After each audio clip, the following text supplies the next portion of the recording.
Hmm. Meta is cutting 20% of its workforce. Wall Street was very happy about this. What does this tell us about where we're heading? So a little bit more context and detail. So Meta is spending 135 billion with the B on AI while firing 16,000 human lives. I say human lives for dramatic effect. They're just Lining them up and shooting them. Goddamn. absolutely human lives. I just added this dark twist to the whole thing. They're doubling capex, so the amount of money they're spending on capital, to build AI infrastructure while cutting 20% of the workforce. The market's reaction: the stock climbed 3%. The message is clear. Investors value AI infrastructure over human employees. You are a line item being optimized away. Nick, what is your take on the whole Meta situation? Same thing happened with Jack Roberts' company. Jack Roberts. Absolutely did. Same thing happened with Jack. You remember Square, or the owner of Square? I think it was Block or something like that. Yes. We talked about that a couple weeks ago. Same thing happened with Twitter. I mean, at least in the short term. Honestly, the market just freaking loves when you fire people. The market loves when you trim the bloat. I don't really think that's a new phenomenon. I think in general, when companies fire large portions of their staff, it's usually like a restructuring, and it's like a hopeful restructuring when some big CEO comes in and is like, this is stupid, everything here is wrong, and we got to fix it. I'm firing half of you bastards. So, I think the market prices that in as generally a positive thing. Like, I saw this one thing a while back. It was some announcement about how a CEO had come into this company and within 1 year let go of like 8,000 people. I don't want to know what business this was. Okay, it's some business. And all the comments, this is like a Facebook post. God damn, do not go on Facebook. It's like a freaking cemetery of IQ over there. Dude. So it's like, just another CEO doing typical CEO things, ruining the world. And I'm like, I don't think that's ruining the world. Like, you understand that if the CEO did not consistently take actions to maintain the profitability of the company would not exist. Would you rather 8,000 people lose their jobs or 80,000 people in 2 or 3 years? Obviously, I'd rather 8,000 people lose their jobs. Nobody's going to look at that and see that, right? So they're going to continue to take decisions that will lead to headlines like you are saying, but really it will maintain the profitability, if not increase the profitability of the company. And any investor that is kind of like, in the stock or whatever will be happy to hear that. I think that's really well said. It's like you can't argue with an idiot because they bring the conversation down to their level and beat you on experience. I think as well, like one of the interesting things that I've noticed with this is that there is an it's like the best quote I heard for this is that pessimists sound clever, whereas optimists make money. And it's very easy to criticize something like that without looking at the bigger picture. And I think the market reacts well to things like Meta's doing, because we're seeing it in the micro, right? Our businesses, Meta, not too much difference in the size or trajectory in any sense.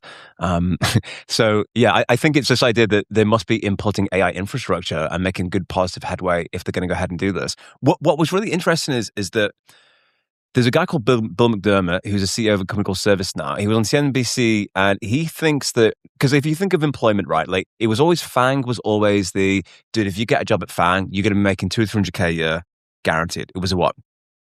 We talk about grad unemployment. He thinks that this could hit the mid 30% in the next couple of years because of agents. So what happens to the grads? When I finished uni, I went to a grad scheme, which is basically like I don't know if it's like the same in Canada, but in the UK, it's like a 2-year accelerator where they kind of like speed run you through different jobs. We did like a team manager job, project manager, and then like a program manager. Basically, it can be any different things. And then the idea is that they kind of like speed run you through the first 7 years of like corporate life. Then you go on to do like a bigger job and stuff like that. Mm. But the trade-off is that you're high potential, but low experience. So we kind of put you in a little bucket. But it's going to be harder, I think, for new entrants now, because jobs like McDonald's, for example, are never supposed to technically be done by people who are like 40, 50. I mean, if you want to do it, amazing. But the idea is it was supposed to be something that's accessible for somebody with no skills or experience to go and pick that up and do it.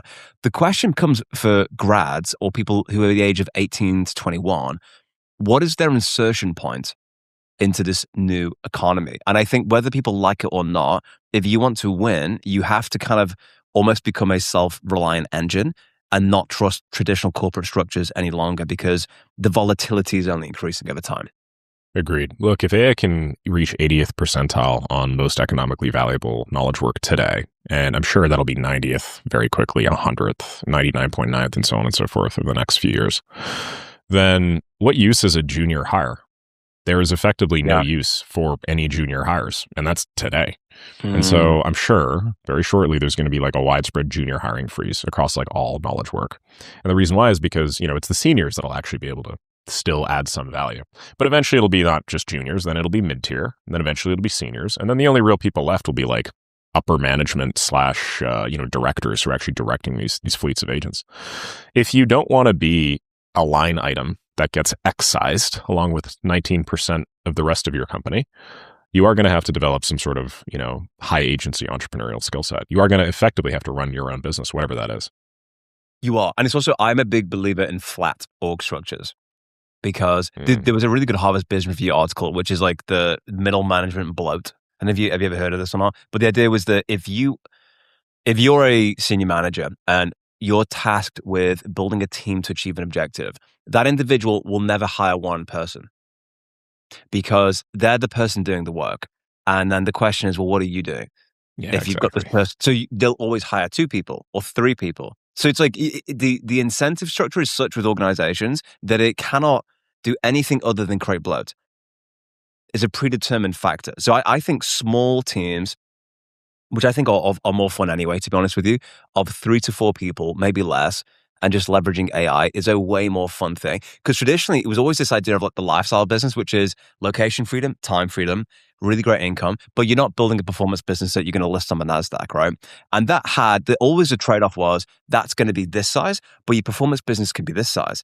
I actually think that the roof on this one, Nick, the roof on the lifestyle business is just increasing as the leverage factor comes in because what we used to have to use employees to scale, we can just do that automatically now with the systems that we're using. And the number of people that know how to use those systems is astronomically small. So that's one of the big trends we have to see in the next 2-3 years. People running businesses like you and I are that are going to leverage these systems to, I think, hopefully blow through the roof of what people even thought was possible with this kind of Agreed. system.